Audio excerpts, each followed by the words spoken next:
Hello दोस्तों, नमस्कार। उम्मीद करता हूँ आप सब अच्छे होंगे। एक बार फिर से हमारे यूट्यूब चैनल में आप सभी का स्वागत है। आज मैं आपको बताने वाला हूँ टैली ईआरपी 9 को किस तरीके से डाउनलोड करते हैं और किस तरीके से हम टैली ईआरपी 9 में काम करते हैं। तो चलिए स्टार्ट करते हैं। सबसे पहले आप गूगल क्रोम को ऑन करेंगे तो गूगल क्रोम में आपको ये ध्यान रखना पड़ेगा, कुछ इसी तरीके से आपको ये वेबसाइट सर्च करनी है। ये वेबसाइट आपको मिल भी जाएगी, tally-erp9download.com। जब आप tally-erp9.com आप टाइप करते हैं और गूगल क्रोम पे सर्च करेंगे तो आपको दोनों टैली के वर्जन आपको मिल जाएंगे। आप टैली प्राइम डाउनलोड करना चाहते हैं या टैली ERP9 डाउनलोड करना चाहते हैं। तो जैसे आप टैली ERP9 डाउनलोड करना चाहेंगे तो आपके सामने कुछ इस तरीके से टैली प्राइम है, ये टैली ERP9 है। तो टैली ERP9 का फिलहाल जो वर्जन चल रहा है वो 6.6.3 चल रहा है और ये 13 जुलाई 2020 में लॉन्च हुआ था। तो चलिए स्टार्ट करते हैं, इसे डाउनलोड करते हैं। तो जैसे आप करेंगे तो यहाँ पे आपके पास, जैसे आप उस पे क्लिक करेंगे डाउनलोड करने के लिए, तो अलग अलग वर्जन्स आपको मिल जाएंगे कि आप बाकी के वर्जन्स को भी आप डाउनलोड करना चाहते हैं वो भी मिल जाएंगे। तो फिलहाल हमें जीएसटी के साथ वर्क करना है, तो हम जीएसटी के हिसाब से हम टैली ERP9 को जो 6.6.3 वर्जन है उसको हम डाउनलोड करें।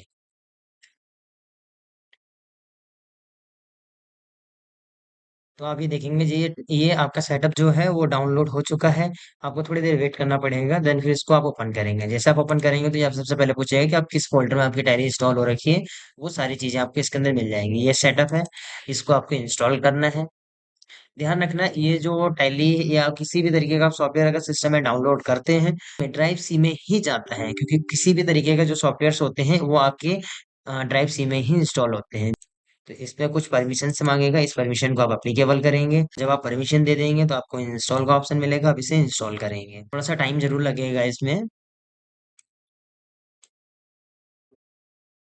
जब ये इंस्टॉल कर लेंगे तो कुछ इस तरीके से आपके सामने ये खुल के आ जाएगी टैली।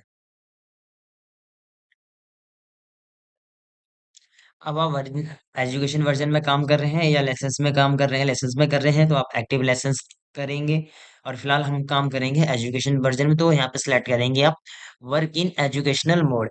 काम तो करेंगे इसमें बट एजुकेशन के पर्पस में करेंगे, मीन्स सीखने के पर्पस में करेंगे। तो इससे स्टार्ट करते हैं।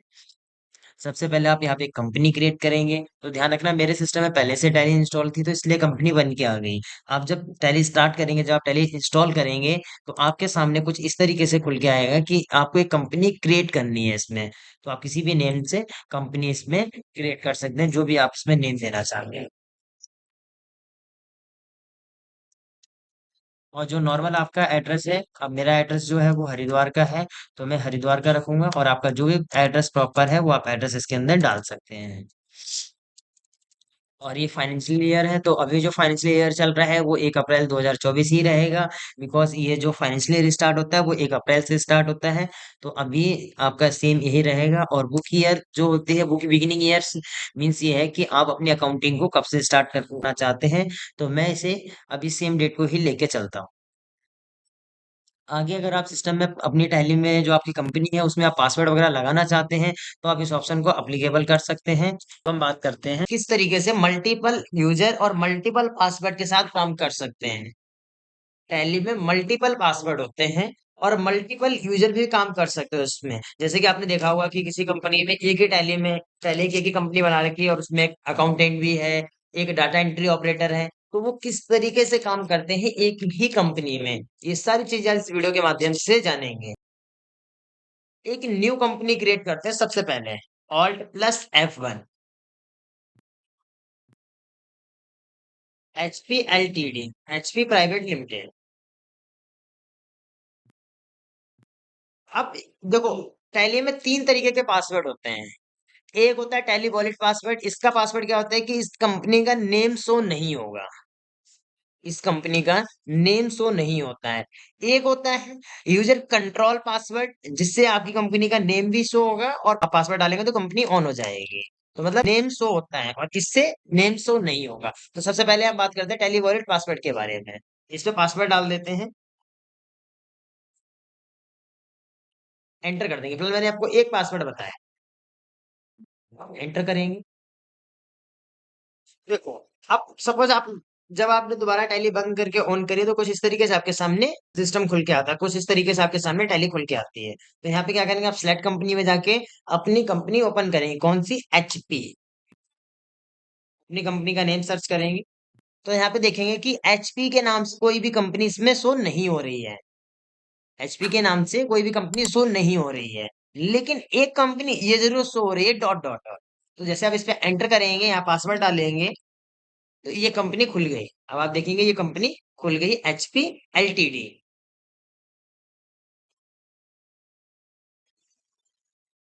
तो इसमें होता है क्या है कि कंपनी का नेम शो नहीं होता है, ये इस तरीके से डॉट डॉट बन के आ जाता है। ठीक है, 1 2 3 पासवर्ड डालेंगे, Alt+F1 करके अल्टर में चल रहे हैं। तो यहाँ से अब यहाँ पे एक ऑप्शन और देता है इस वाले पासवर्ड के, लेकिन उससे पहले इस कंपनी को डिलीट कर देते हैं, दोबारा कंपनी बनाएंगे। क्रिएट कंपनी में जा रहे हैं, HP LTD, HP Pvt LTD बना देते हैं, प्राइवेट लिमिटेड।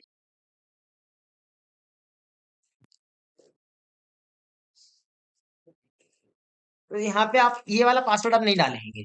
अगर इस पासवर्ड को डालेंगे तो कंपनी का नेम शो नहीं होगा, डॉट डॉट बन के आएगा।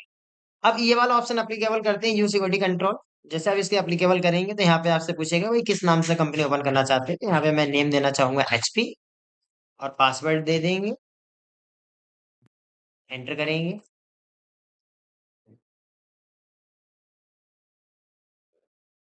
एंटर करके या कंट्रोल+A के साथ इसे सेव कर सकते हैं। तो देखो, इस पासवर्ड में क्या है, कंपनी नेम है। कंपनी नेम क्या है, एचपी प्राइवेट लिमिटेड है। यहाँ पे आप कंपनी नेम डालें, यूजर नेम और पासवर्ड डालें, एंटर करेंगे, ये कंपनी खुल जाएगी। अब आप इस कंपनी को बंद करके दोबारा ऑन करना चाहते हैं तो सिलेक्ट कंपनी में जाएंगे और यहाँ पे सर्च करेंगे आप एचपी। सर्च करेंगे एचपी, तो देखो जैसे आप नेम टाइप करेंगे एचपी पीवीटी, तो ये नेम शो हो रहा है इसमें। इसमें नेम शो हो रहा है, एंटर करेंगे। यहाँ पे name, user name, enter, password डालेंगे, एंटर। तो उम्मीद करूंगा आपको ये दोनों टॉपिक क्लियर होंगे। अब बात करते हैं मल्टी यूजर किस तरीके से काम कर सकते हैं। तो उससे पहले मैं इसमें कुछ लेजर बनाना चाहूंगा। कुछ लेजर बना के मैं आपको दिखाना चाहूंगा। अकाउंट इन्फो लेजर क्रिएट करें। यहाँ पे लेजर क्रिएट करा, rent paid, indirect expenses, enter कर देंगे। एक लेजर क्रिएट करा, सैलरी, इनडायरेक्ट एक्सपेंसेस, इसे भी सेव कर देंगे। एक लेजर करेंगे बैंक, आएगा बैंक अकाउंट में, बैंक अकाउंट, एंटर कर देंगे। तो कुछ लेजर यहाँ पे एक कैपिटल का लेजर क्रिएट कर लेते हैं।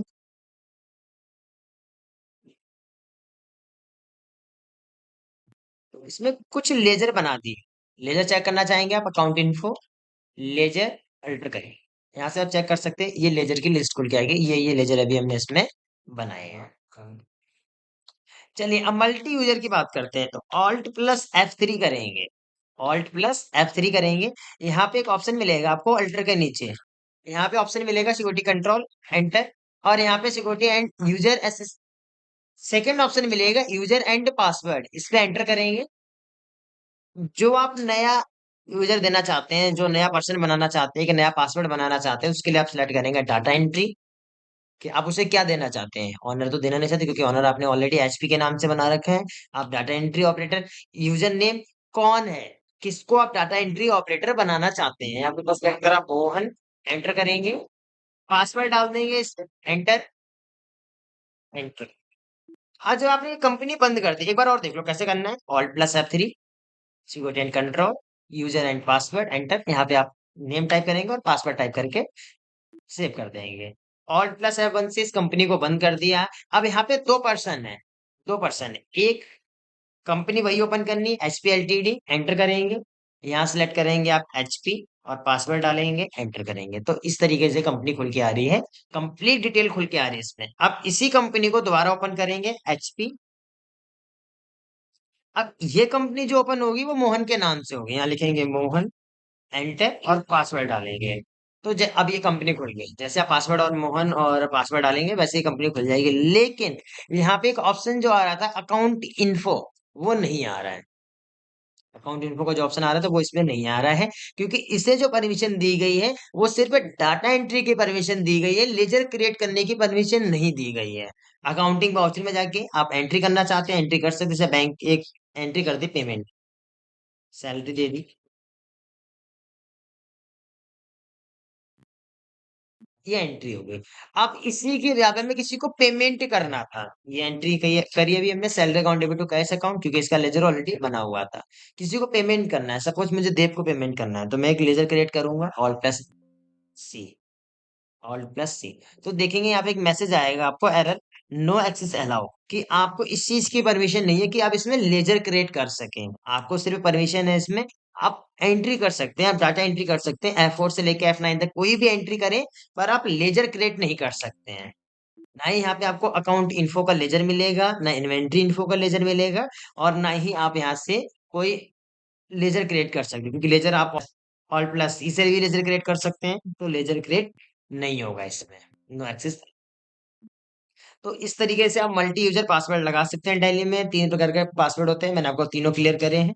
आप दोबारा इस कंपनी को ओपन करना चाहते हैं, आप सिलेक्ट कंपनी में जाएं, एचपी एलटीडी सिलेक्ट करें, और यहाँ लिखें एचपी और पासवर्ड डालें, एंटर करेंगे तो देखो ये अकाउंट इन्फो और इन्वेंट्री इन्फो मास्टर की हेडिंग इसमें खुल के आ जाएगी, क्योंकि ये ऑनर है और वो डाटा एंट्री ऑपरेटर है। अब हम बात करते हैं ग्रुप और लेजर। ग्रुप और लेजर, कौन सा लेजर कौन से ग्रुप में जाएगा, इस चीज के बारे में आज इस वीडियो के माध्यम से बात करने वाले हैं। तो सबसे पहले तो मैं आपको ये दिखाना चाहूंगा कि जब टैली हम क्रिएट करते हैं, जब टैली में कंपनी क्रिएट करते हैं, तो उसमें कौन कौन से लेजर होते हैं। तो पहले तो आप ये वाली कंपनी देख लीजिए जो कंपनी इसमें पहले से बनी हुई है। तो अकाउंट इन्फो, लेजर और अल्टर में जाके देखेंगे तो यहाँ पे बहुत सारे लेजर बने हुए हैं, जो कि मैंने पहले बनाए थे, जो मैंने एंट्री करी थी वो लेजर इसमें बने हुए हैं। लेकिन अगर एक न्यू कंपनी बनाते हैं तो उसमें कौन कौन से लेजर पहले से क्रिएट होते हैं, और हमें अगर कोई लेजर क्रिएट करना है तो कौन से ग्रुप में जाएगा।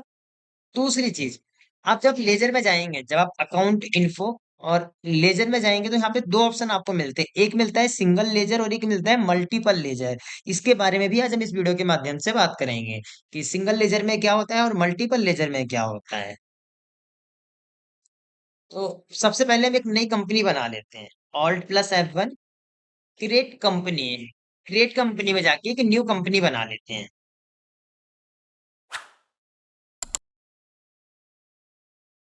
पहले टैली RP9 के से ही एक कंपनी बना ली,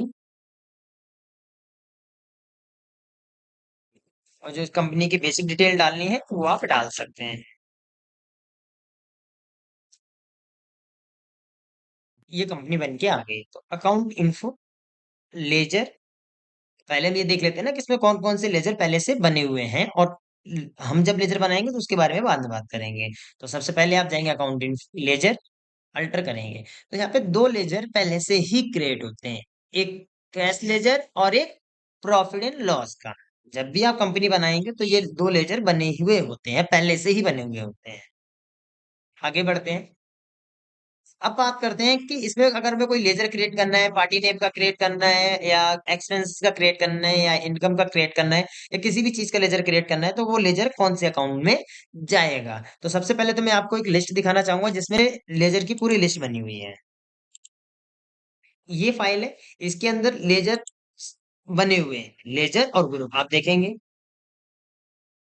तो ये ग्रुप नेम है और ये लेजर नेम है। तो यहाँ पे देखेंगे परचेस अकाउंट, ग्रुप नेम में तो परचेस अकाउंट दे रखा है, लेकिन लेजर नेम में जाएंगे तो मल्टीपल परचेस के ही लेजर बने हुए हैं, मल्टीपल परचेस के लेजर बने हुए हैं। अब ये मल्टीपल परचेस के लेजर क्यों बने हुए हैं, हम तो एक ही लेजर बनाते हैं, परचेस अकाउंट बनाया, उसी में परचेस की एंट्री करेंगे, उसी में परचेस रिटर्न की एंट्री करते हैं, उसी में जीएसटी वगैरह की भी एंट्री कर लेते हैं।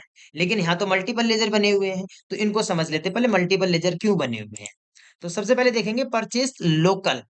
अगर आप लोकल स्टेट से परचेस कर रहे हैं, अगर आप जीएसटी लगा के लोकल स्टेट से परचेस कर रहे हैं, सपोज आपकी कंपनी हरिद्वार में है, और आप हरिद्वार मीन्स उत्तराखंड, तो आप पूरे उत्तराखंड में अगर आप परचेस कर रहे हैं कहीं से भी, तो आप यहाँ पे परचेस, लेकिन ध्यान रखना 12%, अगर आप यहाँ पे 18% पे जीएसटी में परचेस कर रहे हैं तो आप दूसरा लेजर बनाएंगे 18% के हिसाब से, 5% के हिसाब से बनाएंगे, और 28% के हिसाब से बनाएंगे, मतलब जो भी आप परसेंटेज इसमें चेंज कर रहे हैं उस परसेंटेज के हिसाब से आप लेजर बना लेंगे।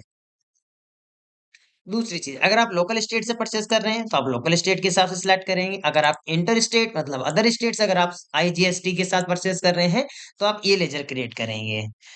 और अगर लोकल स्टेट से आप परचेस कर रहे हैं जिसमें जीएसटी नहीं है, जैसे नील रेट एग्जाम वगैरह के लेजर्स हैं, तो आप वहां पे 0% रख सकते हैं, इंट्रा स्टेट लोकल स्टेट के लिए भी और अदर स्टेट के लिए।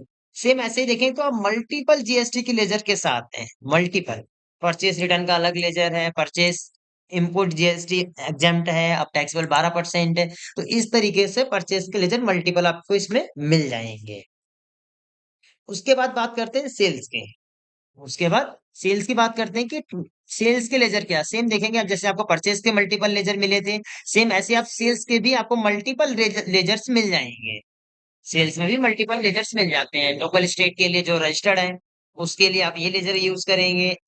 जो अदर स्टेट से है, अगर लोकल स्टेट में निल रेट में है या अदर स्टेट से निल रेट में है, तो इस तरीके से आप इन लेजर का यूज कर सकते हैं। फिर बात करते हैं ड्यूटी एंड टैक्सेस की। ड्यूटी एंड टैक्सेस की बात करते हैं। अगर आप जैसे देखो यहाँ पे लिखा है इनपुट सीजीएसटी, एसजीएसटी, आईजीएसटी और सेस। तो इनमें से आप ये लेजर क्रिएट करेंगे तो ये ड्यूटी एंड टैक्सेस में जाएगा। आउटपुट में क्रिएट करते तब भी आप ड्यूटी एंड टैक्सेस में जाएगा, या excise duty and taxes create करते हैं वो भी इसी में जाएगा। टीडीएस हो गया आपका, सर्विस टैक्स हो गया, या बैट हो गया, सेल्स टैक्स, इनकम टैक्स, कोई भी टैक्स का अगर आप लेजर बनाते हैं, tally, ERP 9, PG, tally prime, अगर इनमें आप लेजर और ग्रुप बनाते हैं तो टैक्सेशन के जितने भी लेजर होंगे, टैक्सेशन के जितने भी लेजर होंगे वो ड्यूटी एंड टैक्सेस में जाएंगे। आगे बढ़ते हैं। इसके बाद बात करते हैं डायरेक्ट एक्सपेंसेस और एक्सपेंसेस डायरेक्ट। दोनों चीजें एक ही होती हैं, एक्सपेंसेस डायरेक्ट या डायरेक्ट एक्सपेंसेस। तो यहाँ पे वो लिस्ट है जो कि डायरेक्ट एक्सपेंसेस होते हैं, जो डायरेक्ट एक्सपेंसेस होते हैं। अब डायरेक्ट एक्सपेंसेस जैसे लेबर है, पावर है, मैन पावर जिसको बोलते हैं वो लेबर ही होती है। तो ऐसे अगर खर्चे जैसे मैन्युफैक्चरिंग जो खर्चे होते हैं, जब कोई चीज बनाते हैं उसमें जो खर्चा आता है वो डायरेक्ट एक्सपेंसेस होते हैं। जो भी फैक्ट्री से जुड़े हुए खर्चे होते हैं, जो फैक्ट्री से जुड़े हुए खर्चे होते हैं वो डायरेक्ट एक्सपेंसेस होते हैं। जैसे ये देखो आपका पूरा दिखा रखा है, यहाँ से लेके आता है कि कैरेज वगैरह है, फ्लाइट चार्जेस है, इनको ड्यूटी है, वेजेस है। तो ये डायरेक्ट एक्सपेंसेस होते हैं। अब बात करते हैं इनडायरेक्ट एक्सपेंसेस। इनडायरेक्ट एक्सपेंसेस और एक्सपेंसेस इनडायरेक्ट एक ही चीज होता है। जैसे आपने देखा ऊपर डायरेक्ट एक्सपेंसेस और एक्सपेंसेस डायरेक्ट, तो ये एक ही चीज है और ये भी एक ही चीज है। अब बात करते हैं डायरेक्ट इनडायरेक्ट एक्सपेंसेस में कौन कौन से एक्सपेंसेस आते हैं। इसमें आप ऑफिस और कंपनी से जुड़े हुए खर्चे होते हैं, ऑफिस हो या कंपनी हो या आपकी शॉप हो उनसे जुड़े हुए जो खर्चे होते हैं वो इनडायरेक्ट एक्सपेंसेस होते हैं। जैसे round of salary, advertisement expenses है, रेंट है, ये जो खर्चे हैं वो आपके इनडायरेक्ट एक्सपेंसेस होते हैं। जो कि कंपनी के खर्चे होते हैं, आपकी अपनी शॉप है उसके खर्चे होंगे, आपका ऑफिस है उसके खर्चे होंगे, स्कूल कॉलेज इंस्टीट्यूट जो खर्चे होते हैं वो इनडायरेक्ट एक्सपेंसेस होते हैं। अगर कोई भी इस तरीके का खर्चा आता है तो वो इनडायरेक्ट एक्सपेंसेस, जैसे बैंक चार्जेस वगैरह है, commission, discount, donation, charity, free sample, insurance, ये सारे जो खर्चे होते हैं वो इनडायरेक्ट एक्सपेंसेस होते हैं। जैसे आपका ये ट्रैवलिंग एक्सपेंसेस हो गया, बैड डेब्ट्स हो गया, लॉस थीप हो गया, अभी चोरी हो गई तो वो खर्चा ही हो गया हमारे लिए। तो वो इनडायरेक्ट एक्सपेंसेस होते हैं।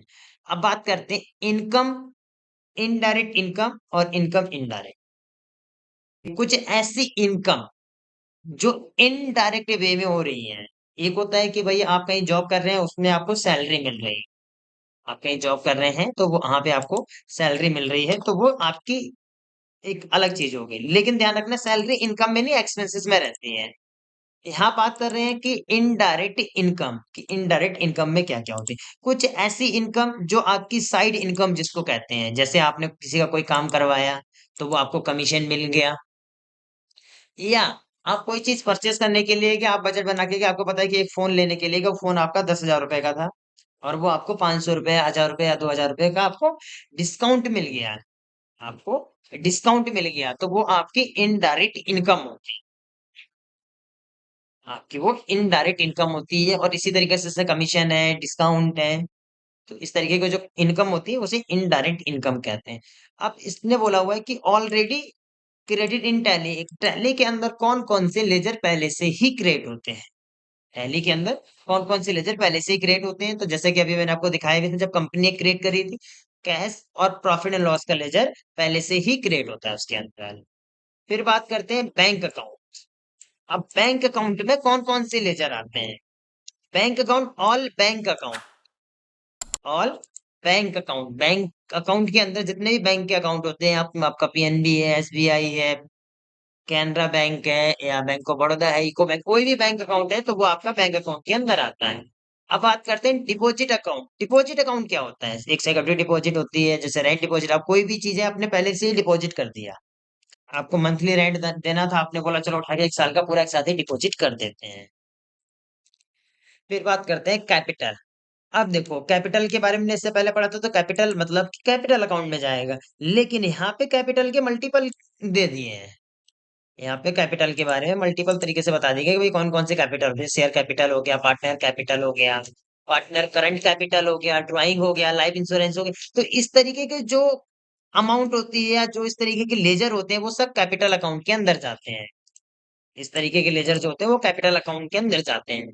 करंट एसिड्स क्या होती है? करंट एसिड्स जो कि आपने पहले ही पेमेंट कर दिया है या पहले ही पेमेंट आपको रिसीव हो गया है।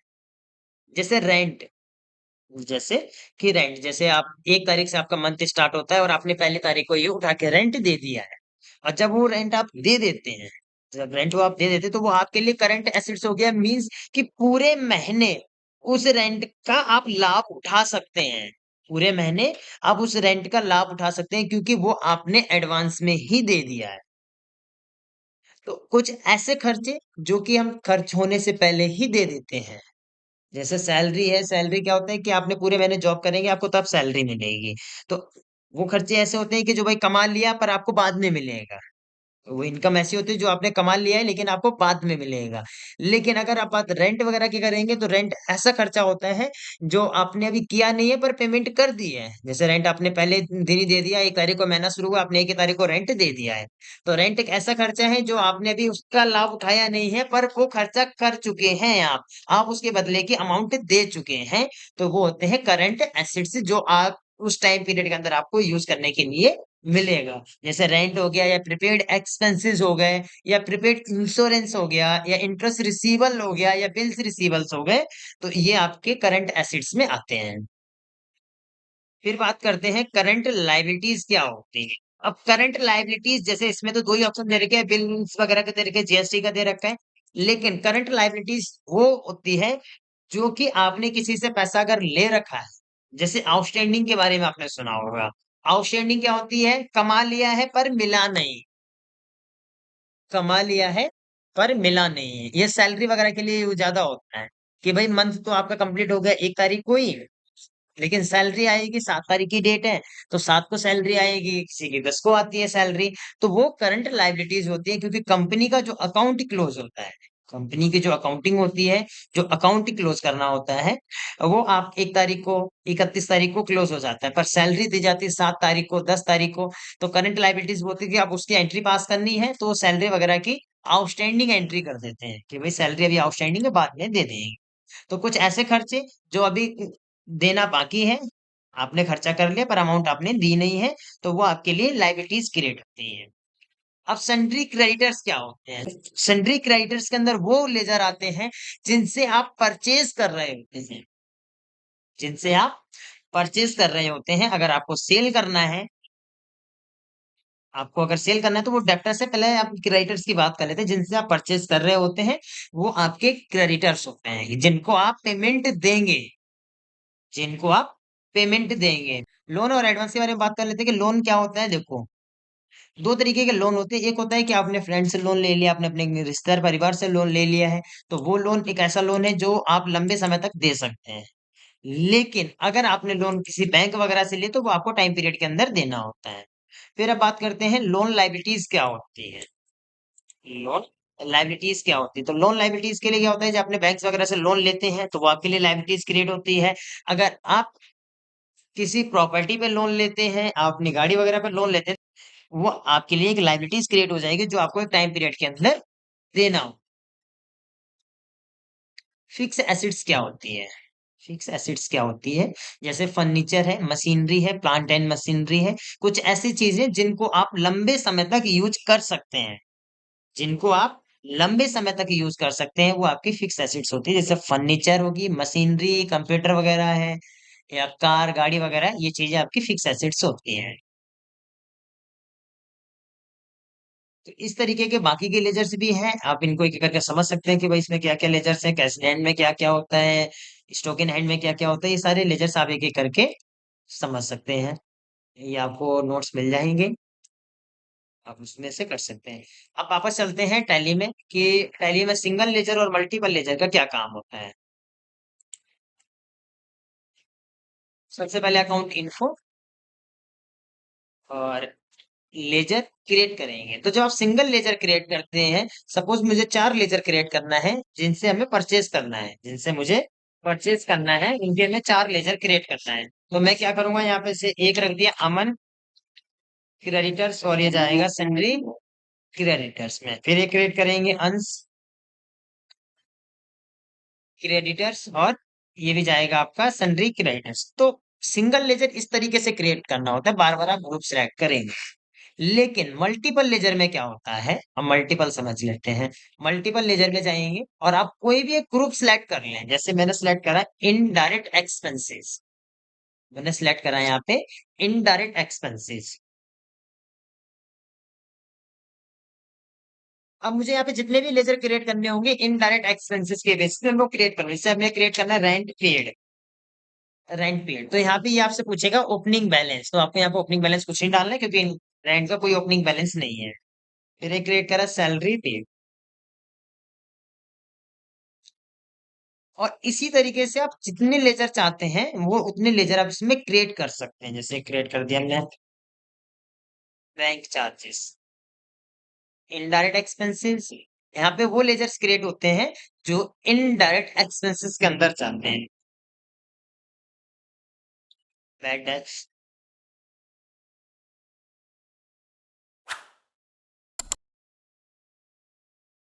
Loss wifi. तो इस तरीके से आप इसमें मल्टीपल लेजर क्रिएट कर सकते हैं। अब आप चाहें तो देख सकते हैं, लेजर अल्टर में जाके आप देख सकते हैं, यहाँ पे सारे लेजर आपको मिल जाएंगे। और लॉस वाईफायर है, salary paid, rent paid, bank charges, VAT ऐप, सारे लेजर्स आपको मिल जाएंगे। इसी तरीके से आप और भी लेजर क्रिएट करना चाहते हैं, और भी लेजर क्रिएट करना चाहते हैं, तो आप मल्टीपल लेजर्स में जाके क्रिएट कर सकते हैं। जैसे कि मैं आपको दिखाऊं अभी,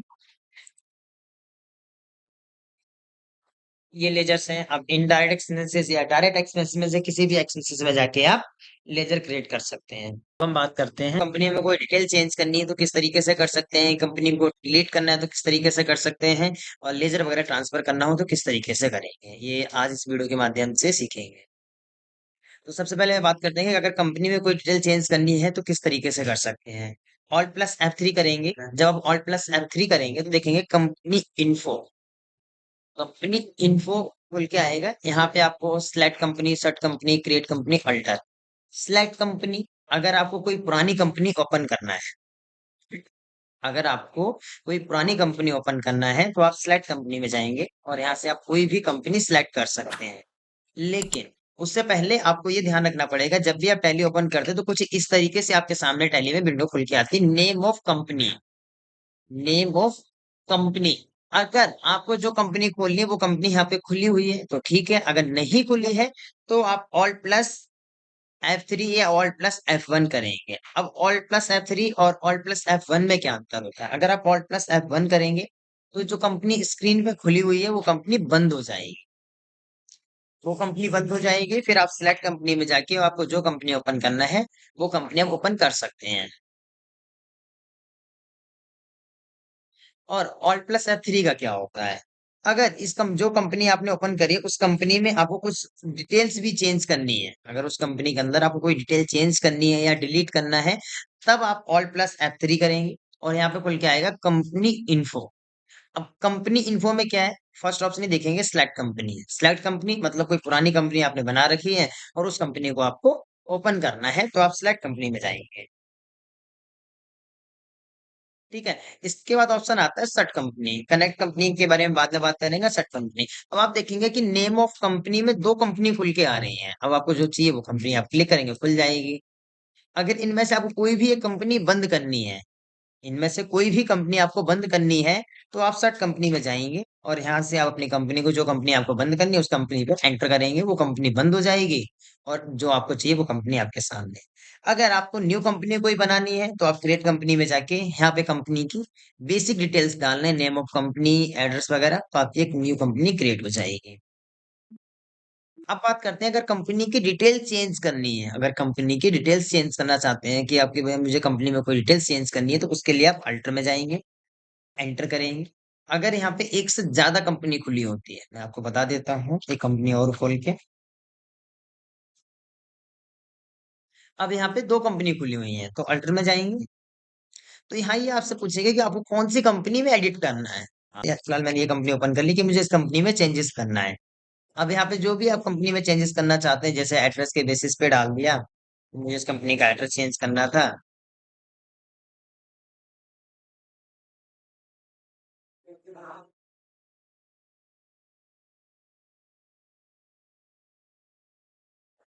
एड्रेस चेंज कर दिया और जो भी बेसिक डिटेल्स आपको चेंज करनी थी वो डिटेल आप इसमें इसके अंदर चेंज कर दी। या आपको डेट चेंज करनी है, 1 अप्रैल 2024 से 2025 रखना है, कोई भी बेसिक डिटेल चेंज करनी है, वो आप कर सकते हैं। अगर आप पासवर्ड लगाना चाहते हैं तो आप यहाँ से पासवर्ड भी लगा सकते हैं, ऑप्शन अप्लीकेबल करके।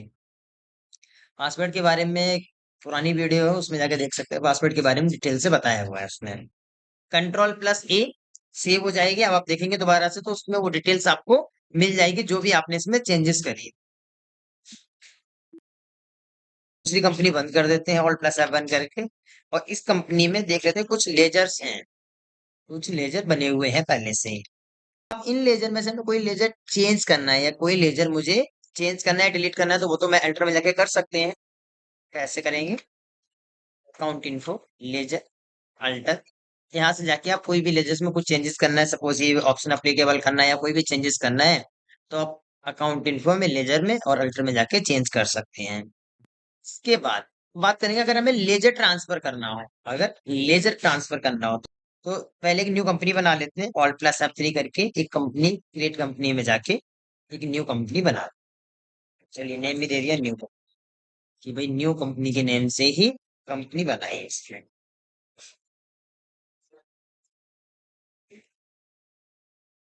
Ctrl+A, ये सेव करो। अब देखो, जो कंपनी हमें फ्रंट पे आ रही है, जैसे अभी ये कंपनी है तो ये कंपनी आ जाएगी, इस पे क्लिक कर देंगे तो ये कंपनी आ जाएगी। जो कंपनी फ्रंट पे आ रही है उसी कंपनी के बारे में बताया जाएगा। अकाउंट इन्फो में जाएंगे, लेजर, अल्टर। तो देखो यहाँ पे जो डिफॉल्ट लेजर बने होते हैं, जो पहले से ही लेजर बने होते हैं, जो आप कंपनी क्रिएट कर रहे हैं और उस टाइम पहले से लेजर बने हुए हैं, तो उसके लिए आप अकाउंट इन्फो, लेजर, अल्टर करके आप देख सकते हैं कि कौन कौन से लेजर बने हुए हैं। तो इसमें दो लेजर बने हुए हैं, एक कैश का लेजर बना हुआ है और एक प्रॉफिट एंड लॉस का लेजर बना हुआ है। एक कैश अकाउंट है, एक प्रॉफिट एंड लॉस अकाउंट है, दो ही लेजर इसमें बने हुए होते हैं जब भी आप नई कंपनी बनाएंगे। आप दूसरी वाली कंपनी में देख लें, इस कंपनी में देख लें कि इस कंपनी में कौन कौन से लेजर बने हुए हैं। अकाउंट इन्फो, लेजर, अल्टर, ये लेजर्स इसमें बने हुए हैं। अगर हमें लेजर ट्रांसफर करना है, अगर हमें लेजर ट्रांसफर करना है एक कंपनी से दूसरी कंपनी में, तो उसके लिए आप जाएंगे display, list of accounts, Alt+E करेंगे। आपने क्या करेंगे एक बार और देख लो, display, list of accounts, Alt+E। जैसे आप Alt+E करेंगे तो एक्सपोर्टिंग लिस्ट ऑफ लेजर, यहाँ से आप लेजर को एक्सपोर्ट कर सकते हैं दूसरी कंपनी में। बैक स्पेस करेंगे, एंटर नहीं करने का ध्यान रखना। डिफॉल्ट ऑल लेजर सेलेक्ट करेंगे, एंटर करेंगे। XML डाटा इंटरचेंज, XML क्यों सिलेक्ट करते हैं? देखो इसमें बहुत सारे ऑप्शन आपको मिल जाएंगे, आप एक्सेल में HTML, JPG, PDF, जिस फॉर्मेट में आपको ये लेजर ट्रांसफर करना है उस फॉर्मेट में आप इसे सिलेक्ट कर सकते हैं कि आपको पीडीएफ में ट्रांसफर करना है, आपको इमेज में ट्रांसफर करना है, आप HTML में पब्लिशिंग में करना चाहते हैं या एक्सेल में करना चाहते हैं, ये सारे ऑप्शन आपको यहाँ पे मिलेंगे। XML डाटा इंटरचेंज, आपकी टैली कौन से फोल्डर में है, कौन सी ड्राइव में सेव है, वो आपको बता रहे हैं। यहाँ पे आपको कुछ अपनी तरफ से एक नेम देना पड़े, जैसे मैंने दिया न्यू XML। ध्यान रखना एक तरीके से ये पासवर्ड होता है, ये पासवर्ड होता है कि आप new.xml लिखेंगे, new.xml लिखेंगे तभी ये आगे एक्सेप्ट करेगा। इसे एंटर कर देंगे। ध्यान रखना टाइप ऑफ मास्टर में आप लेजर सेलेक्ट करें क्योंकि आप लेजर ट्रांसफर कर रहे हैं, एंटर करेंगे। एंटर करके बाहर आएंगे। अब इस कंपनी को सिलेक्ट कर लें, न्यू कंपनी। इसमें मैं आपको एक बार और दिखा देता हूँ, अकाउंट इन्फो, लेजर अल्टर। यहाँ पे दो ही लेजर बने हुए हैं, यहाँ पे दो ही लेजर बने हुए हैं। तो उसके लिए आप जाएंगे किसमें, जिस कंपनी में आपको लेजर ट्रांसफर करना है। इंपोर्ट डाटा, मास्टर, यहाँ पे क्या था, new dot XML, modify with new data, enter करेंगे तो ये लेजर उस कंपनी से इस कंपनी में ट्रांसफर हो गए। एक बार और देख लो, इंपोर्ट डाटा, मास्टर, और यहाँ पे अपना जो वहां पे पासवर्ड डाला था वो पासवर्ड डालेंगे, new data with modify select करके एंटर करेंगे। इसके बाद चेक करने के लिए आप जाएंगे अकाउंट इन्फो, लेजर अल्टर। तो देखो ये लेजर्स इसमें आए हैं। अब कुछ लेजर्स नहीं आए हैं, कुछ लेजर्स नहीं आए हैं। कौन कौन से लेजर नहीं आए और क्यों नहीं आए, मैं अभी आपको इनके बारे में बता देता हूँ। Account info, ledger alter. तो देखो ये जो बेसिक सैलरी वगैरह है, जो बेसिक सैलरी है, टीए डीए, ये चीजें लेजर में नहीं आती, ये आएंगे आपके पे हेड्स में। ये जो लेजर्स हैं, क्योंकि ये लेजर में नहीं बने हुए हैं, ये पे हेड्स में बने हुए हैं, क्योंकि इसमें पहले पेरोल का टॉपिक करा हुआ है, तो पेरोल के बेसिस पे दिखा रहे हैं।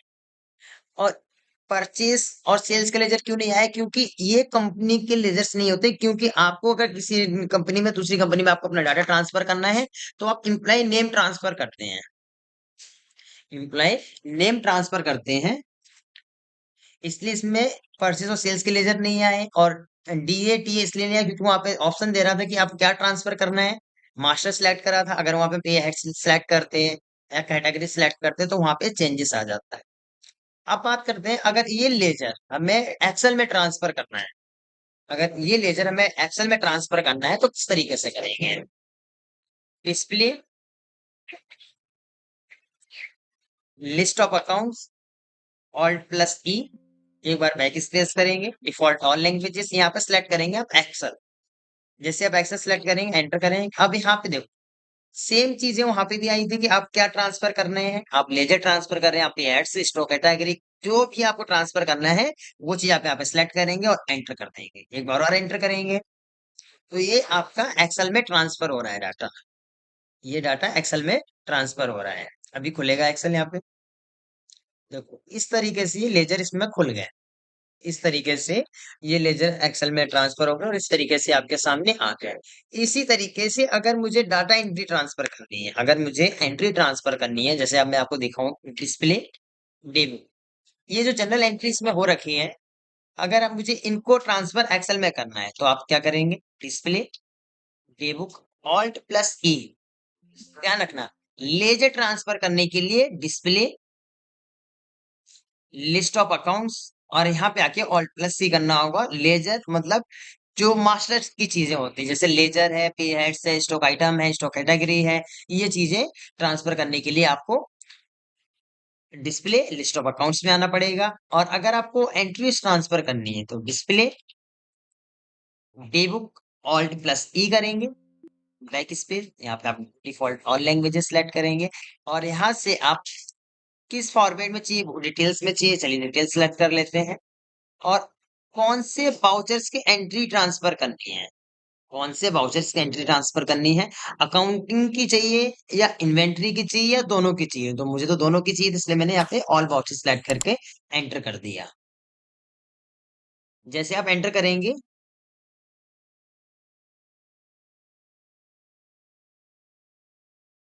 तो देखो कुछ इस तरीके की हमने डिटेल सेलेक्ट करी थी कि डिटेल्स में चाहिए, तो कुछ इस तरीके से ये एंट्रीज के अंदर आ गई। देखो पहली एंट्री है salary account debit to cash की, तो देखो इस तरीके से दिखा रहा है ये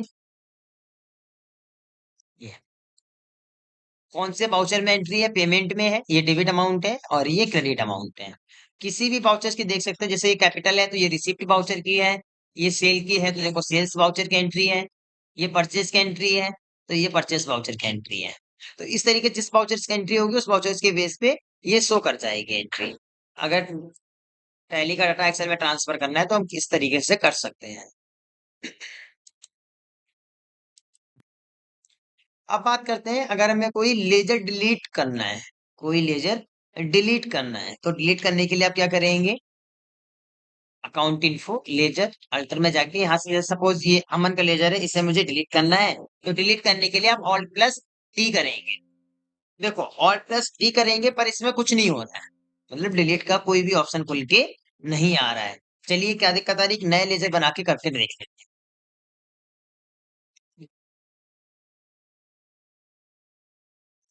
एक ये नया लेजर बनाया और इसको चेक करने के लिए डिस्प्ले में गए और सिलेक्ट करा लेजर और ऑल्ट प्लस डी करा।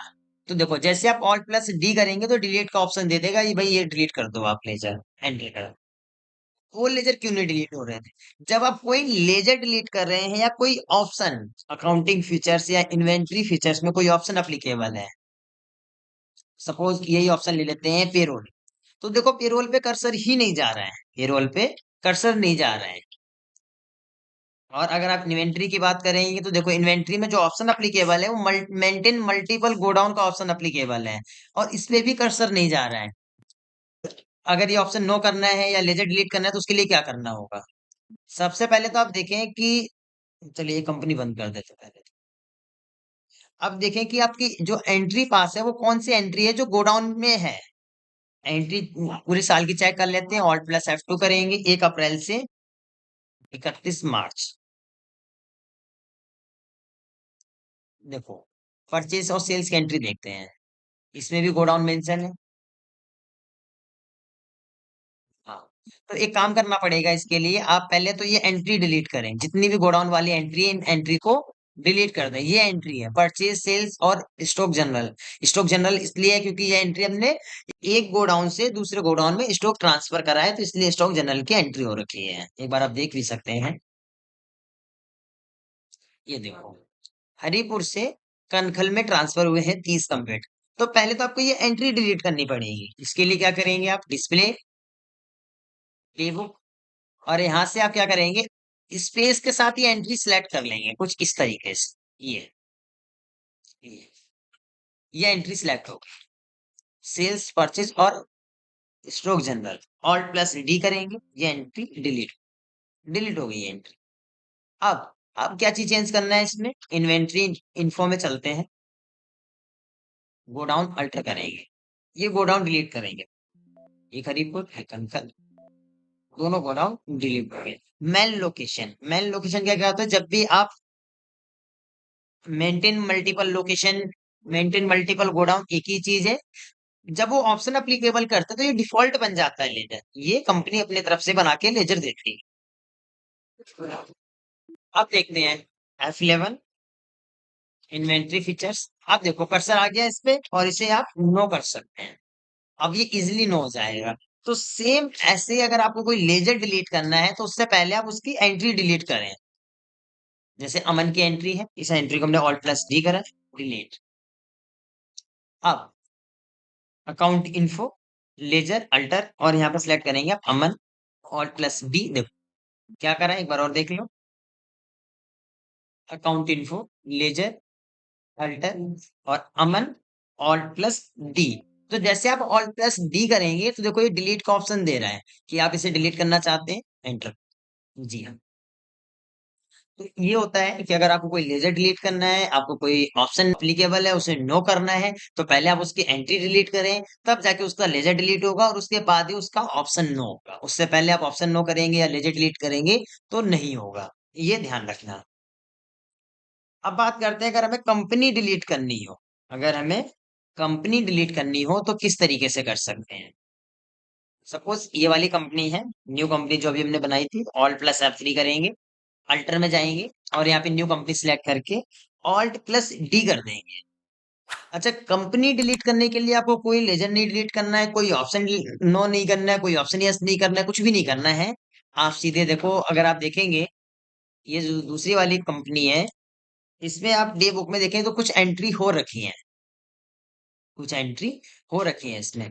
लेकिन अगर आप ऑल्ट प्लस F3 करते हैं और अल्टर में जाएंगे, ये कंपनी सिलेक्ट करेंगे, ऑल्ट प्लस टी करेंगे, तो ये डिलीट करने का ऑप्शन आपको दे देगा, डिलीट करने का ऑप्शन दे देगा। तो मतलब अगर आपको कंपनी डिलीट करनी है तो उसके लिए आपको कोई ऑप्शन नो नहीं करना है, कोई एंट्री डिलीट नहीं करना है, कोई लेजर डिलीट नहीं करना है, कुछ नहीं करना है। आप डायरेक्ट कंपनी डिलीट कर सकते हैं।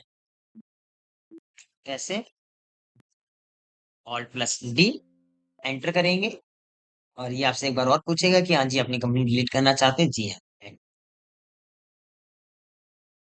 इस तरीके से अपनी कंपनी को डिलीट कर सकते हैं। तो हम बात करते हैं कुछ अकाउंटिंग फीचर्स ऐसे हैं जिनको सिर्फ समझना होता है, जिनको प्रैक्टिकली करना नहीं होता, सिर्फ समझना होता है, या उनको अप्लीकेबल करने से कुछ नामात्र के चेंजेस आते हैं। तो आज हम उन फीचर्स के बारे में बात करेंगे।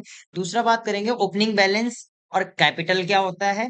तीसरी हम बात करने वाले हैं इस टॉपिक में कि ग्रॉस प्रॉफिट और नेट प्रॉफिट क्या होता है। सबसे पहले हम अकाउंटिंग फीचर्स के बारे में बात कर लेते हैं। F11 accounting features. Accounting features में आप देखेंगे जनरल में सबसे पहला ऑप्शन मिलता है maintain accounts only. Second option है integrated accounts and inventory. Third option होता है यूज इनकम एंड एक्सपेंसेस। इन तीनों टॉपिक के बारे में आज हम बात करेंगे। तो सबसे पहले आप चेक कर लीजिए इनसे क्या इफेक्ट पड़ेगा। अभी आप देखेंगे तो यहाँ पे आप रिपोर्ट वगैरह में profit and loss balance sheet ये सारी चीजें हैं। तो चलिए अब ऑप्शन अप्लीकेबल करके देखते हैं किसमें क्या अंतर आता है। F11 accounting features. यहाँ पे सबसे पहला ही ऑप्शन अप्लीकेबल करते हैं मेंटेन अकाउंट्स ओनली। जैसे अब इस ऑप्शन को अप्लीकेबल करते हैं तो देखेंगे कि सेकंड ऑप्शन अपने आप नो हो गया। एक बार और समझ लो। जैसे इस ऑप्शन को आप अप्लीकेबल करेंगे तो सेकंड ऑप्शन नो हो गया। दूसरी चीज उस पर कर्सर ही नहीं जा रहा है, उस पर कर्सर ही नहीं जा रहे हैं। चलिए अंदर देखते हैं क्या इफेक्ट पड़ेगा इसका। इस ऑप्शन को अप्लीकेबल करने के बाद एंटर करके या कंट्रोल प्लस ए के साथ इसे सेव कर देंगे। Accounting voucher. अब देखो यहाँ पे अकाउंटिंग वाउचर में ट्रांजेक्शन्स में अगर आते हैं तो अकाउंटिंग वाउचर और पेरोल वाउचर दिख रहा है, इन्वेंट्री वाउचर नहीं दिख रहा है जो कि पहले था, जो कि पहले था। चलिए एक बार अप्लीकेबल करके मैं आपको एक बार और दिखा देता हूँ। इस ऑप्शन को नो कर देते हैं, इस ऑप्शन को यस कर देते हैं। जो नॉर्मल जब टैली स्टार्ट करते हैं तब रहता है। देखो इन्वेंट्री वाउचर है। तो जब आप इस ऑप्शन का आप सिंपल सी चीज आप इसका मतलब समझ लीजिए। Maintain accounts only. अगर आप कंपनी के अंदर ओनली अकाउंट्स की एंट्री करना चाहते हैं, अकाउंट्स की एंट्री कौन कौन सी होती है, जैसे आपका Contra entry, payment entry, receive general या परचेस सेल की एंट्री करना चाहते हैं, तो परचेस सेल की वो एंट्रीज होती है जिसमें purchase account debit to party name, party name account debit to sales account, या purchase account debit to cash account, cash account debit to sales account. तो ये परचेस और सेल की एंट्रीज होती हैं अकाउंट्स ओनली में। और कॉन्ट्रा पेमेंट जनरल वो एंट्री तो रहती है। ठीक है, तो पहला ऑप्शन समझ में आ गया होगा आप लोगों को। सेकंड ऑप्शन है integrated accounts and only accounts and inventory. इस ऑप्शन का मतलब होता है कि अगर आपको सिस्टम में अकाउंटिंग और इन्वेंट्री दोनों करनी है, आप इस ऑप्शन को नो कर दीजिए। देख लो क्या अंतर आता है कि अब आप इसमें जो एंट्रीज करेंगे,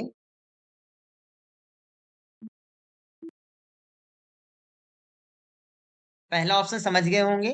सेकंड ऑप्शन आता है इंटरग्रेटेड अकाउंट एंड इन्वेंट्री। इस ऑप्शन का क्या होता है, जब आप ये वाला ऑप्शन अप्लीकेबल करते हैं कि आपको ओनली अकाउंट्स मेंटेन करना है तो ये ऑप्शन हट जाता है। और वैसे नॉर्मली इसका यूज होता है इन्वेंट्री और अकाउंट्स की दोनों की एंट्री करने के लिए। इस ऑप्शन को अप्लीकेबल करेंगे। तीसरा ऑप्शन है यूज इनकम एंड एक्सपेंसेस। इस ऑप्शन का क्या काम होता है, चलिए अप्लीकेबल करते हैं। अब आप देखेंगे कि रिपोर्ट में जैसे कि पहले मैंने आपको बताया था कि यहाँ पे बैलेंस शीट और प्रॉफिट एंड लॉस आ रहा था, लेकिन अब इनकम एंड एक्सपेंसेस आ रहा है। इनकम एंड एक्सपेंसेस आ रहा है कैसे, ये वाला आपने ऑप्शन अप्लीकेबल करा है, इसको आप एक बार नो करके देख लीजिए। तो देखो प्रॉफिट एंड लॉस आ रहा है। अगर आप वो ऑप्शन अप्लीकेबल करते हैं तो इनकम एंड एक्सपेंसेस के नाम से शो ये ठीक है। तो उम्मीद करता हूँ आपको ये टॉपिक तो क्लियर हुए होंगे। अब अगले टॉपिक पे बात करते हैं कि कैपिटल और ओपनिंग बैलेंस क्या होता है। तो चलिए सबसे पहले आप चेक करते हैं बैलेंस शीट। बैलेंस शीट में क्या है देखो, अभी आप फिलहाल कैश अगर देखेंगे तो आपके पास कैश है 2,50,000। जो कैश इन हैंड में बैलेंस है वो 2,50,000 है।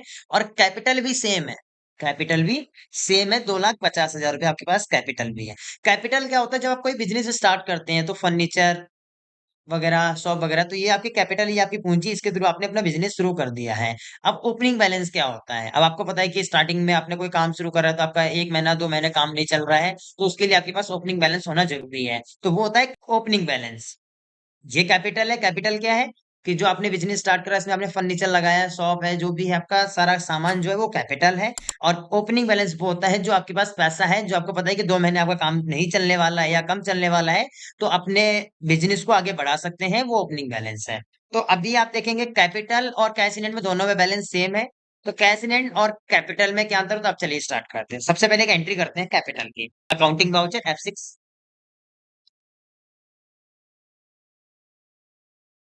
कैपिटल की एंट्री करती 1,50,000, इस एंट्री को सेव कर देंगे। बैलेंस शीट में चेक करते हैं क्या इम्पैक्ट पड़ता है इसका। तो देखो, 4 लाख रुपए आपके पास कैश इन हैंड में हो गया और कैपिटल भी आपके पास 4 लाख रुपए का हो गया। जो आपका कैश था उसको आपने कैपिटल में दिखा दिया। अब एक होता है ओपनिंग बैलेंस। ओपनिंग बैलेंस क्या है? ओपनिंग बैलेंस किस तरीके से शो करते हैं कंपनी में, चलिए, अकाउंट इन्फो, लेजर, अल्टर, यहाँ पे लेजर सेलेक्ट करेंगे कैश का। और आप देखेंगे सबसे नीचे को ऑप्शन मिलेगा, ये रहा ओपनिंग बैलेंस। यहाँ पे आपने 2,50,000 ओपनिंग बैलेंस दिखा दिया। इसको दिखाने के बाद आप फिर बैलेंस शीट चेक करते हैं। तो देखो, कैश इन में आपके पास जो बैलेंस दिखा रहा है वो 6,50,000 दिखा रहा है। और कैपिटल जो है वो 4 लाख रुपए की है। कैपिटल 4 लाख रुपए में 4 लाख रुपए की है और 6,50,000 आपके पास कैश इन हैंड है। और अगर आप इधर देखेंगे, ये आपका प्रॉफिट एंड लॉस में देखेंगे, 2 लाख रुपए आपका ओपनिंग बैलेंस है जो दिखा भी रहा है। डिफरेंस जो आपका आ रहा है वो 2,50,000 है, जो कि आपका ओपनिंग बैलेंस है। तो उम्मीद करता हूँ आपको ये टॉपिक भी क्लियर होगा। अब आगे बात करते हैं प्रॉफिट एंड लॉस के बारे में। तो जब प्रॉफिट एंड लॉस में आएंगे तो आप सबसे पहले देखेंगे कि आपने परचेस कितने का करा, 36,50,000 का। सेल कितने का करा, 12,15,000 का। आपको जो नेट प्रॉफिट हुआ है वो 3,70,000 रुपए का हो रखा है और ग्रॉस प्रॉफिट भी सेम है। तो जैसे कि आपने बात करी थी कि नेट प्रॉफिट और ग्रॉस प्रॉफिट में अंतर क्या होता है, उस टॉपिक पे आज हम बात करने वाले हैं। तो चलिए दोनों में अंतर डिफाइन करने के लिए एक एंट्री करते हैं, अकाउंटिंग वाउचर F5 पेमेंट।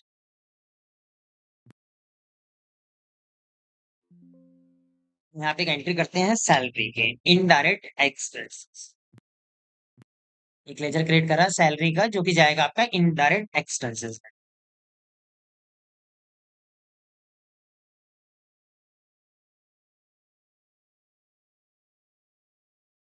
आपने 25,000 रुपए की सैलरी की एंट्री कर दी, salary account debit to cash account. ठीक है।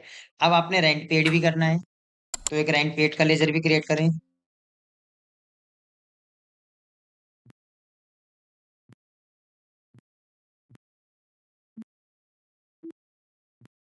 15,000 रुपए आपने रेंट पेड कर दिया।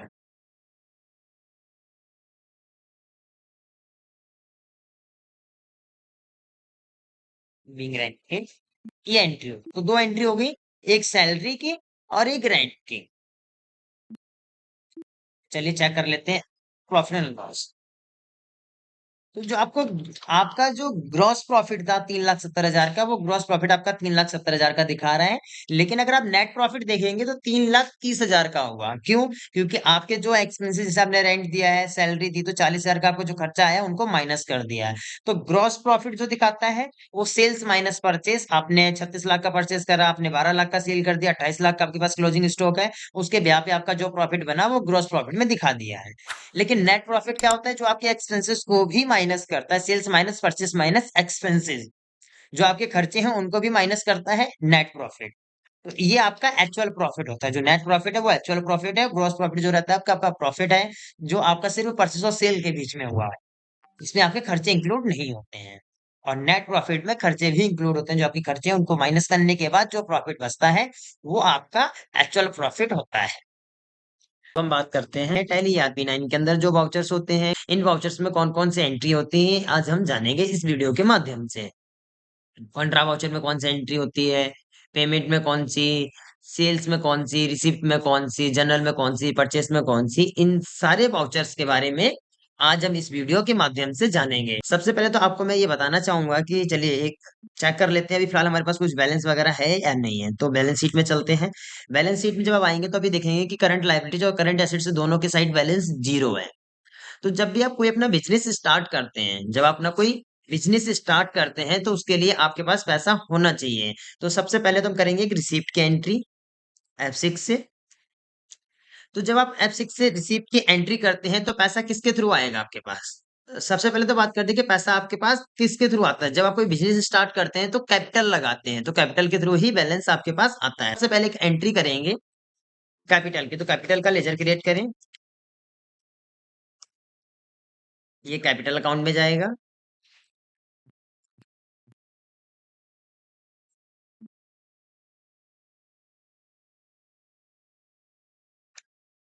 कैपिटल की एंट्री जब आप कर देंगे तो ये आपके पास कुछ बैलेंस आ जाएगा।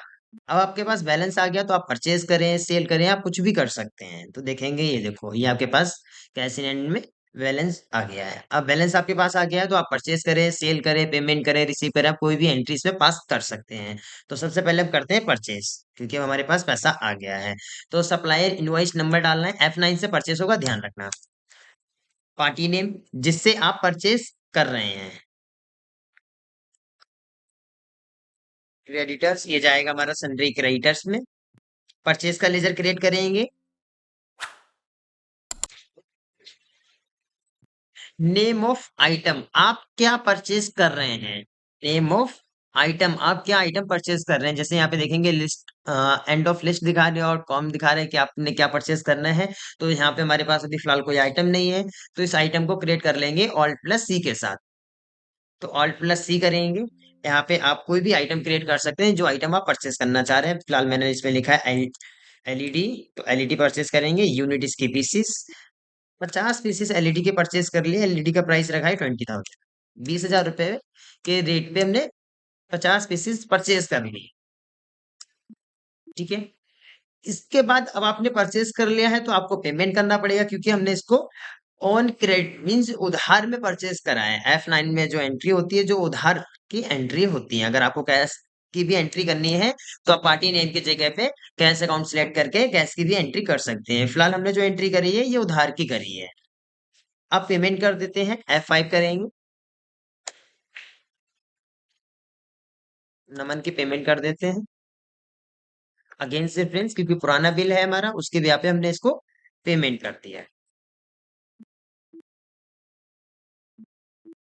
तो दो वाउचर्स की एंट्री हो गई, एक पेमेंट की कर दी, एक परचेज करा है और एक पेमेंट कर दिया। अब इसी आइटम को हम सेल करेंगे, तो सेल करने के लिए आप क्या करेंगे, F8 करेंगे।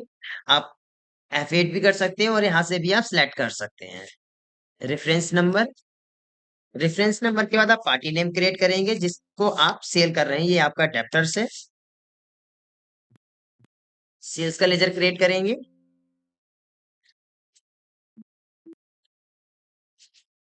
हमारे पास अभी हमने परचेस एलईडी करा है तो एलईडी ही सेल करेंगे। 30 पीसेस सेल करती है, एक पीसेस का प्राइस रखा है 26,500, 26,500 रुपए के हिसाब से हमने इसको सेल करा है। सेल करने का तब इस एंट्री को एक्सेप्ट कर देंगे। अब जब आपने सेल कर दिया है तो आप रिसीव करेंगे, तो रिसीव करने के लिए F6, 7,95,000, 7,95,000 अमाउंट रिसीव करेंगे। ये होगी F6 की एंट्री। तो यहाँ पे आपने परचेस भी कर दिया, सेल भी कर दिया है और पेमेंट और रिसीव भी कर दिया है। अब आपके पास अगर आप बैलेंस शीट में चेक करना चाहते हैं या देखना चाहते हैं कैश में आपके पास बैलेंस है या बैंक में है, तो फिलहाल हमने बैंक की कोई एंट्री इसमें करी नहीं है, तो आप बैलेंस शीट में चेक कर सकते हैं आपके पास कितना बैलेंस है। ये अभी 97,95,000 अभी आपके पास कैश में बैलेंस। तो चलिए अब करते हैं कॉन्ट्रा की एंट्री, F4, कॉन्ट्रा वाउचर पर क्रेडिट आ रहा है। तो अभी इसमें हमने क्या करा कि 5 लाख रुपए बैंक में जमा कर दिया, तो बैंक का लेजर है नहीं, तो वही चीज सेम करेंगे, ऑल्ट प्लस सी, बैंक का लेजर क्रिएट करेंगे। यहाँ पे आपसे ये पूछ रहे हैं, जैसे नॉर्मली आपने देखा भी होगा जब बैंक में पैसा जमा करने के लिए जाते हैं तो उसमें बताना पड़ता है कि कौन सा नोट कितने कितने कितने के नोट हैं आपके पास। 500 का कितने का है, 100 कितने के हैं, 100 कितने हैं, 200 कितने हैं, इस तरीके की डिटेल्स आप इसमें फिल कर सकते हैं और एंटर करके इस एंट्री को भी सेव कर दें।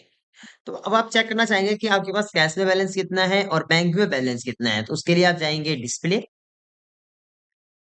डिस्प्ले के बाद आपके पास ऑप्शन मिलेगा अकाउंट बुक। अकाउंट बुक में जैसे जाएंगे तो सबसे पहला ये ऑप्शन मिलेगा आपको, कैश एंड बैंक बुक। इस पे एंटर करेंगे तो आप देखें 92,95,000 ये आपके पास कैश में बैलेंस है और बैंक में 5 लाख है, तो टोटल अगर आप नीचे बैलेंस देखेंगे तो 97,95,000 ये बैलेंस इसमें है आपके पास।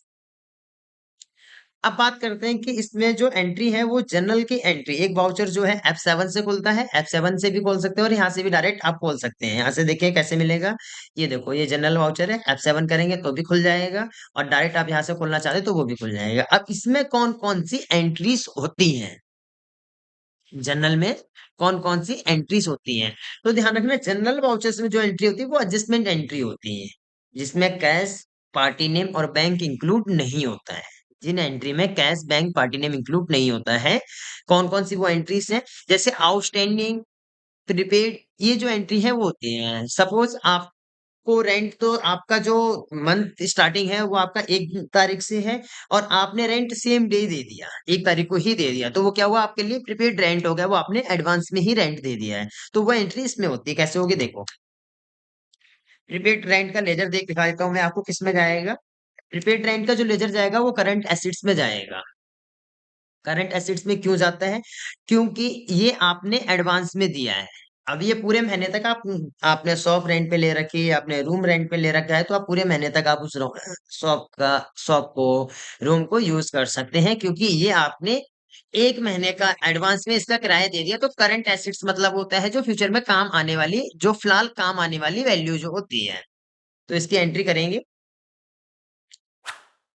आपने 15,000 रुपए एडवांस में रेंट दे दिया है, तो यहाँ पे क्रेडिट क्या होगा, रेंट। तो रेंट का लेजर नहीं से क्रिएट करेंगे, रेंट पेड, ये जाएगा आपका इनडायरेक्ट एक्सपेंसेस में।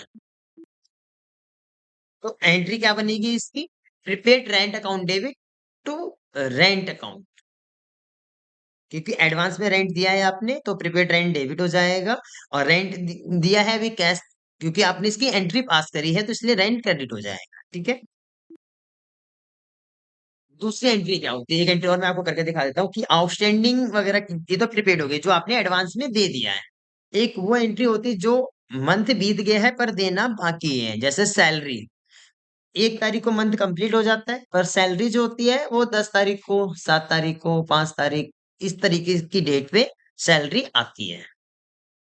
तो जब इस तरीके की डेट पे सैलरी आती है तो लेकिन क्लोजिंग जो होती है वो 30 तारीख, 31 तारीख को कर दी जाती है।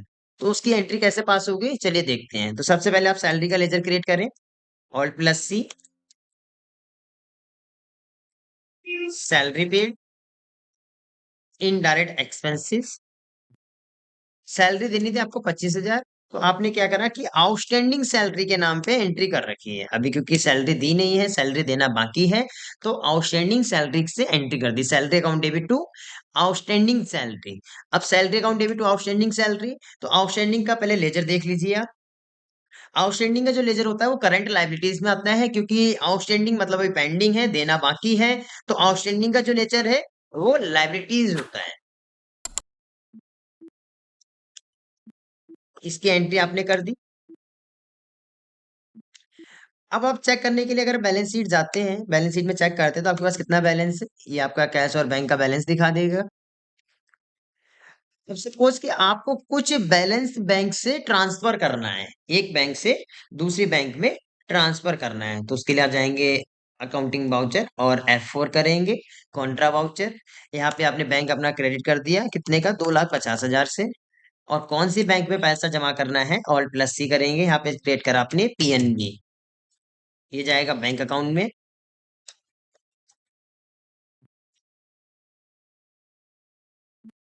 इस एंट्री को सेव कर देंगे। सेव करने के बाद आप बैलेंस शीट देखेंगे, तो जब आप बैलेंस शीट देखेंगे तो बैलेंस शीट में बैंक में तो बैलेंस सेम ही दिखाएगा, क्योंकि कि नेचर दोनों का एक ही है बैंक अकाउंट। जब आप इसमें एंटर करेंगे तो यहाँ पे आपको दिखाएगा किस में कितना बैलेंस है। पहले वाला जो हमने बैंक का लेजर क्रिएट करा था उसमें नॉर्मली बैंक के नाम से लेजर क्रिएट करा था, और इस वाले ग्रुप में क्या करा हमने, PNB के नाम से लेजर क्रिएट करा है, तो दोनों में आधा आधा बैलेंस बट गया है। अब आप विड्रॉ करना चाहते हैं तो चलिए वो भी मैं आपको एंट्री करके दिखा देता हूँ। F4 कॉन्ट्रा वाउचर, किससे विड्रॉ करेंगे, PNB से 50,000 रुपए,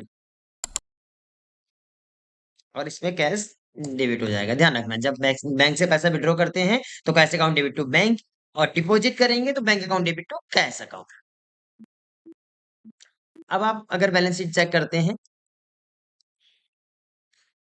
तो अब देखो बैंक का जो बैलेंस है वो कम हुआ है, और एंटर करेंगे कौन सी बैंक से बैलेंस कम हुआ है, पीएनबी से। कौन सी बैंक से बैलेंस कम हुआ है, पीएनबी से। और अगर आप कैश और बैंक से देखना चाहते हैं कि कैश में कितना बैलेंस है और बैंक में कितना है, तो display, account book, cash bank book, और यहाँ से आप इसमें चेक कर सकते हैं कि आपके पास बैंक में कितना बैलेंस है, और कैश पे कैश का बैलेंस दिखा रहा है। बैंक में दो बैंक आपके पास बन गए, क्योंकि एक बैंक अकाउंट का लेजर है और एक पीएनबी के नाम से लेजर है। तो टोटल ये बैंक का बैलेंस दिखाएगा, बैंक में कितना है और पीएनबी बैंक में कितना है, दोनों में अलग अलग दिखाएगा। अब हम बात करते हैं परचेस और सेल्स वाउचर में किस तरीके से एंट्रीज होती है। आपने देखा होगा जब भी आप परचेस वाउचर या सेल्स वाउचर को देखते हैं, उसमें तीन वाउचर खुल के आते हैं। पहला, ये जो आप देखेंगे नेम ऑफ आइटम और सप्लाई नंबर और पार्टी नेम वगैरह ऑप्शन देता है। यहाँ पे आप कंट्रोल प्लस वी करेंगे तो आप देखेंगे सप्लायर इनवॉइस नंबर तो आ रहा है, और नीचे क्रेडिट आ रहा है, पर्टिकुलर में क्रेडिट आ रहा है, मीन्स इसमें जो एंट्रीज होंगी अब डेबिट और क्रेडिट मोड में होगी। इसी के साथ अगर आप ऑल्ट प्लस आई करते हैं तो यहाँ पे पर्टिकुलर खुल के आ रहा है, यहाँ पे पर्टिकुलर खुल के आ रहा है कि आप इसमें अब ना ही डेबिट क्रेडिट आ रहा है और ना ही इनवॉइस आ रहा है, तो इसमें कौन सी एंट्रीज होती है, ये सारी चीजें आज वीडियो के माध्यम से जानेंगे। तो चलिए स्टार्ट करते हैं। ध्यान रखना इसमें आपको कोई ऑप्शन वगैरह अप्लीकेबल नहीं करना है। अगर आप जीएसटी वगैरह की एंट्री करना चाहते हैं इसमें, तो आप ऑप्शन अप्लीकेबल करें। अगर जीएसटी वगैरह की एंट्री नहीं करना चाहते हैं तो आप इसमें कोई भी ऑप्शन अप्लीकेबल करने की जरूरत नहीं है। तो स्टार्ट करते हैं। इससे पिछली वीडियो में मैंने बात करी थी जिसमें हमने ऑल बॉक्सेस की एंट्री बताई है, उसमें परचेज और सेल्स के बारे में भी बात करी थी। लेकिन इस वीडियो में परचेज और सेल्स की ही एंट्री होने वाली है, परचेज और सेल्स वाउचर्स की ही एंट्री होने वाली है। तो सबसे पहले चलते हैं अकाउंटिंग वाउचर, F9 परचेज। तो सबसे पहले आप देखेंगे जो इनवॉइस मोड खुल के आता है, हम एक इसमें एंट्री करेंगे। जो इनवॉइस मोड खुल के आ रहा है सबसे पहले एंट्री उसमें करेंगे। सप्लायर नंबर, जो आपका बिल नंबर है, जब आप परचेस करके कहीं से लेके आते हैं तो वहां पे एक बिल नंबर मिलता है, वो बिल नंबर आपको इसमें डालना है। डेट सेलेक्ट करेंगे। इसके बाद आप पार्टी नेम क्रिएट करें, किससे आप परचेस कर रहे हैं, जिससे आप परचेस कर रहे हैं उसका पार्टी नेम क्रिएट करें। कॉमन क्रेडिटर्स, परचेस का लेजर बनाए।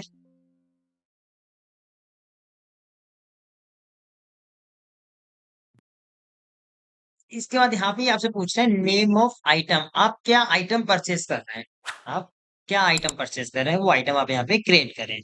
ऑल्ट प्लस सी, और यहाँ पे आप जो भी आइटम परचेस कर रहे हैं वो आइटम आप लिखें। यूनिट, उसकी यूनिट क्या रहेगी, यूनिट पीसीस। अब फिलहाल इसमें कोई आइटम पर्टिकुलर आइटम का नाम नहीं दिया, आइटम ए के नाम से ही क्रिएट कर। 10 पीसेस परचेस कर रहे हैं, एक पीसेस का प्राइस रखा 7,580, और एक और आइटम इसमें क्रिएट कर लेते हैं।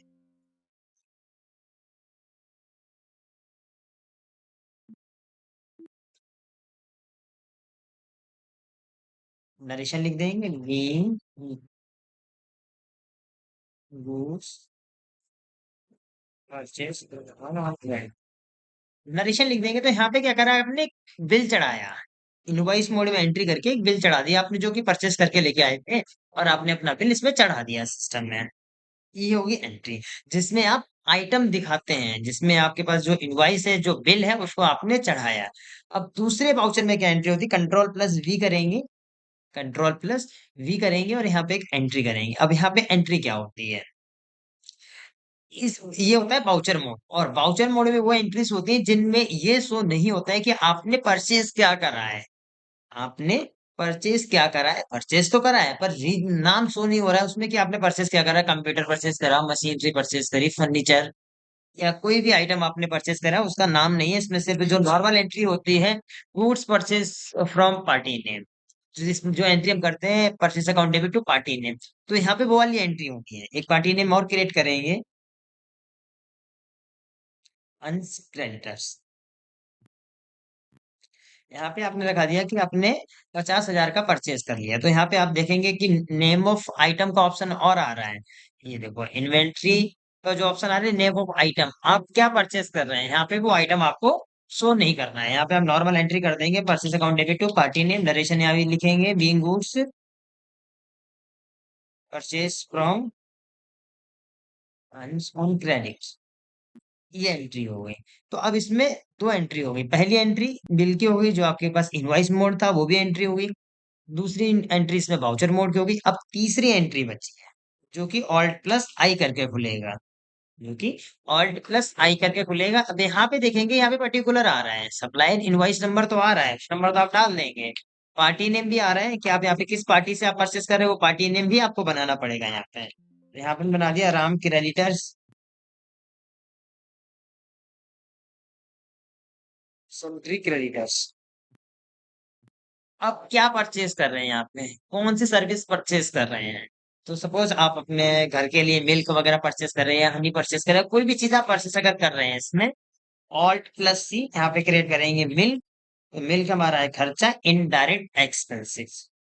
अगर यही चीज आइटम में होती तो ये लीटर्स में गिना जाता है, लेकिन यहाँ पे इनडायरेक्ट एक्सपेंसेस के हिसाब से हमने बनाया, क्योंकि ये लेजर है, आइटम नहीं है।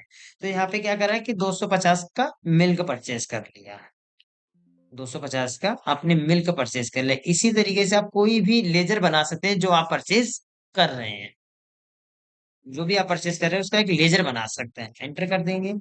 और या ये तो चलो परचेज की थी। इसी जगह पे अगर आप कुछ खर्चा कर रहे हैं, जिसका जैसे आपका ट्रैवलिंग एक्सपेंसेस होता है, टीए डीए, इस तरीके का अगर कोई अलाउंसेस है तो वो भी आप कर सकते हो। नहीं तो यहाँ पे आप एक ऑफिस एक्सपेंसेस के नाम से भी लेजर बना सकते हैं, ये भी आपका इनडायरेक्ट एक्सपेंसेस में ही जाएगा। अमाउंट लिख देंगे, बीइंग एक्सपेंसेस पेड। यहाँ पे जो नरेशन बनेगी, बीइंग एक्सपेंसेस पेड, यहाँ पे जो खर्चे थे उनको आपने पेड किया है, इसको सर्विस मोड कहते हैं। इसको सर्विस मोड कहते हैं। जब जीएसटी में हम सीखेंगे निल रेट, एग्जेंट और नॉन जीएसटी के टॉपिक्स कैसे होते हैं, उसमें हम ये इसके बारे में और डिटेल से जानेंगे। इस वाले वाउचर के बारे में और डिटेल से जानेंगे कि इसमें किस कौन कौन सी एंट्रीज हम और कर सकते हैं। ये तो थी विदाउट जीएसटी की, विदाउट जीएसटी जो एंट्री कर सकते हैं वो वाली। और जब जीएसटी के साथ करेंगे तो इसके बारे में और अच्छे से जानेंगे। तो चलिए आगे बढ़ते हैं। इसके बाद अब बात आती है सेल्स की, F8।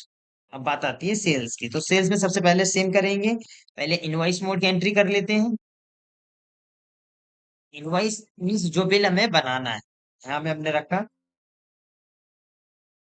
वेब सन्ड्री डेप्टर्स में जाएगा। वेब डेप्टर्स होगा, ध्यान रखना। और यहाँ पे एक लेजर क्रिएट करेंगे, सेल्स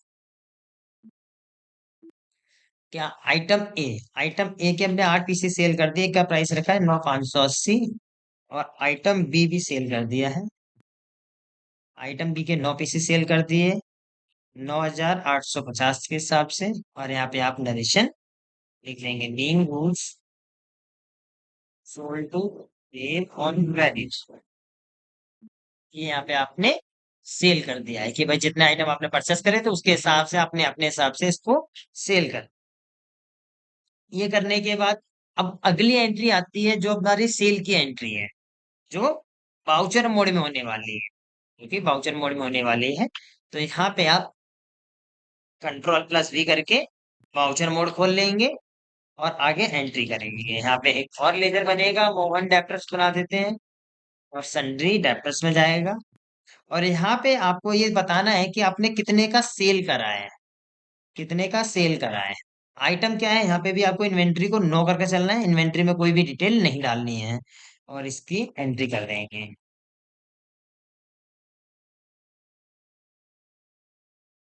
मोहन को हमने सेल कर दिया, कितने का, 85,000 का, 85,000 का हमने मोहन को सेल करा है। इसके बाद अभी एक एंट्री और बची है जो कि सर्विस मोड की है, control plus V alt plus I के साथ खुल के आएगा कि सर्विस मोड में आपको इसमें कौन सी एंट्री करनी है। अब ध्यान रखना, यहाँ पे जब सर्विस मोड की बात करते हैं तो ये रिसीव है, तो यहाँ पे इनकम होनी चाहिए, इनकम की एंट्री होनी चाहिए। वैसे तो इनकम की जो प्रॉपर एंट्री होती है वो तो आप रिसीप्ट में कर सकते हैं, लेकिन जब आप किसी को कोई सामान बेचते हैं, जब आप कोई गुड्स किसी को सेल करते हैं, उस टाइम जो रिसीव होता है, जैसे ट्रांसपोर्ट चार्जेस रिसीव होते हैं, उस टाइम जो ट्रांसपोर्ट चार्जेस रिसीव होते हैं, ट्रांसपोर्ट चार्जेस, उस टाइम जो ट्रांसपोर्ट चार्जेस रिसीव होते हैं उनकी एंट्री आपको इसमें करनी हो, क्योंकि ये सेल के साथ की है। ये सेल के साथ, सपोज मोहन से ट्रांसपोर्ट चार्जेस हमें रिसीव हो रहे हैं। तो यहाँ पे हम क्या करेंगे, ऑल्ट प्लस सी करके एक लेजर बनाएंगे। एक लेजर आपको बनाना पड़ेगा क्योंकि पहले से लेजर नहीं है, तो आपको इसमें बनाना पड़ेगा।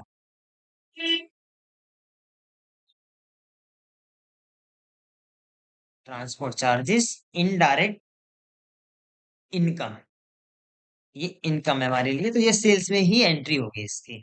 अब सपोज आपने 85,000 का मोहन को सेल करा और 2500 रुपये आपको ट्रांसपोर्ट चार्जेस के रिसीव हो गए। अब यहाँ पे बीइंग, यहाँ पे आप नरेशन लिखेंगे, being transport charges, being transport charges receive करेंगे। अब चेक कर लेते हैं प्रॉफिट एंड लॉस को। तो जैसे आप प्रॉफिट एंड लॉस को चेक करने के लिए जाएंगे, तो अब कुछ इस तरीके से देखेंगे आप कि आपने जो परचेज करा था 1,91,600 का, और आपने जो सेल करा है 2,50,000 का, और क्लोजिंग स्टॉक भी आपके पास 21,740 का है। और नेट प्रॉफिट जो हो रहा है वो 82,000, मतलब 82,000 का नेट प्रॉफिट हो रहा है जिसमें। और ग्रॉस प्रॉफिट देखेंगे, आपको ज्यादा अच्छे से क्लियर होगा। ग्रॉस प्रॉफिट जो बन रहा है वो 80,430, ग्रॉस प्रॉफिट 80,430 का बन रहा है। और नेट प्रॉफिट जो बन रहा है वो 82,000 का बन रहा है। अब अंतर क्या आ रहा है, ये जो 750 खर्चा है, 750 इनडायरेक्ट एक्सपेंसेस जो बना है, उसको इससे क्या करें, ग्रॉस प्रॉफिट से माइनस कर दिया।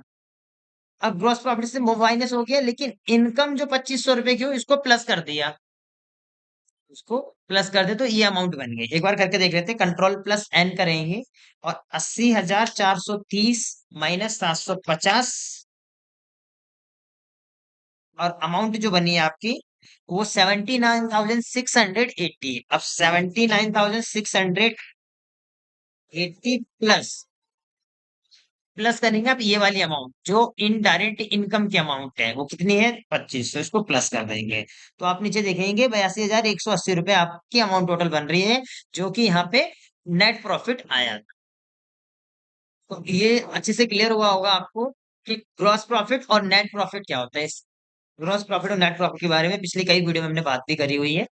अगर आपको और डिटेल से जानना है तो हमारी पुरानी वीडियो को देख सकते हैं। यहाँ यहाँ समझ लीजिए एक बार और, ग्रॉस प्रॉफिट 80,000 का है और नेट प्रॉफिट 82,000 का है। क्यों? क्योंकि इनडायरेक्ट एक्सपेंसेस 750 माइनस हुए हैं, तो इनडायरेक्ट इनकम 2500 रुपए प्लस हो गया। तो ये आपका एक्चुअल प्रॉफिट बना है, जो जिसको कहते हैं नेट प्रॉफिट। उम्मीद करता हूँ आप लोगों को ये टैली के सारे टॉपिक क्लियर होंगे। अगर किसी तरीके का डाउट है तो हमें कमेंट करके बता सकते हैं।